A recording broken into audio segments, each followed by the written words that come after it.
I want to talk to you today about the quality of music that you decide to put forth in your worship ministry. And please understand that the vast majority of people who get these videos are people who are from a small to medium-sized church, and they're either a volunteer or a part-time worship leader. So this is different than the mega church that has big budget and musicians that they're paying or whatever.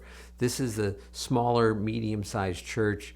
We're working with volunteers, and so how do we decide the quality of music that we're going to do? And by quality, I'm not talking about the which songs, but how well we're going to do them.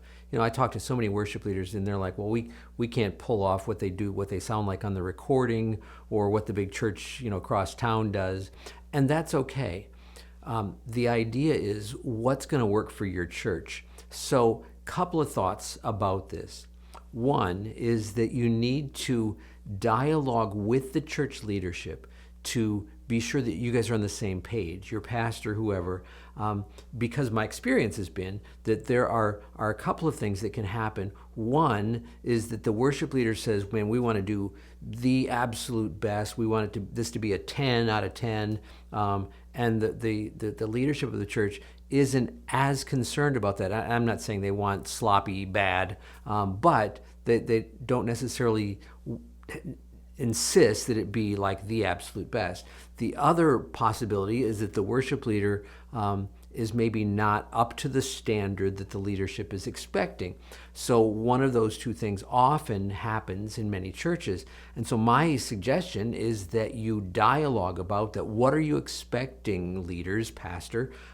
What should I? Then the reason for that is because if you're a volunteer, if you're a part-time person, maybe if the leadership isn't expecting quite the same as what you are, maybe you don't need to push so hard. And I'm not saying that you do a bad job, but when you're pushing volunteers really hard, there can be the point where they get upset, where they're not ready to take on that. They walk away, they're not happy, whatever. It's a difficult environment. And so being on the same page is going to be really helpful if you're able to back off of it a little bit, because the leadership isn't that intent on having it absolutely perfect. That might be a helpful thing. On the other hand, if the leadership is expecting more, then you need to know what you need to do in order to step up. Now, there is another component in this that I think is really important to understand, and that's that you, especially in those small to medium churches, you're working with volunteers, you have to work with the materials that you have available, the tools that you have available, if I can put it that way. So let me put this in a different realm. Suppose I want to build some kitchen cabinets, and all I have available to me is a whole bunch of sheets of 1/4-inch plywood and some nails and a hammer and a handsaw. Well, the quality of that is not going to be great, because I don't have the things that are necessary to really make that work well. Now, it might be possible to add some other things into that. If I get some really good quality glue, I could glue 3 of those sheets of 1/4-inch plywood. Now I've got 3/4-inch plywood. It's going to be a lot more substantial for making those cabinets. That's a step in the right direction. So adding in things. So what I'm suggesting is that you look at the people that you have, the things that you have, whether that's your sound system, the volunteers themselves and their abilities. I mean, there's so many components in that. What are the things that you have?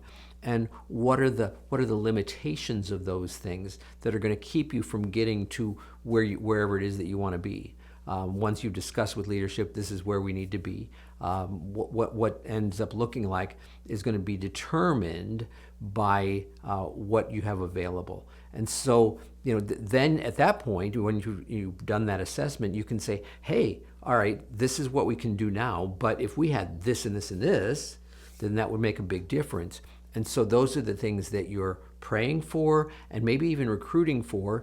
And perhaps if you have the ability or if you can utilize some outside source, training for, helping somebody else to be able to step into a particular role or whatever. just some practical things that is going to make a difference, because if you don't dialogue about it, then somebody on one side or the other, my experience has been that one of you is going to be frustrated. Either the leadership's going to be frustrated or you as a worship leader are going to be frustrated.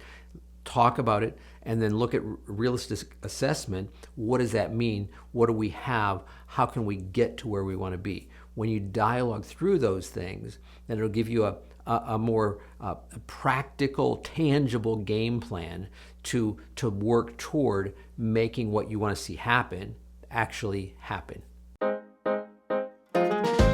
Brought to you by myworshipleadingcoach.com. Helping you to be more fully equipped as a worship leader.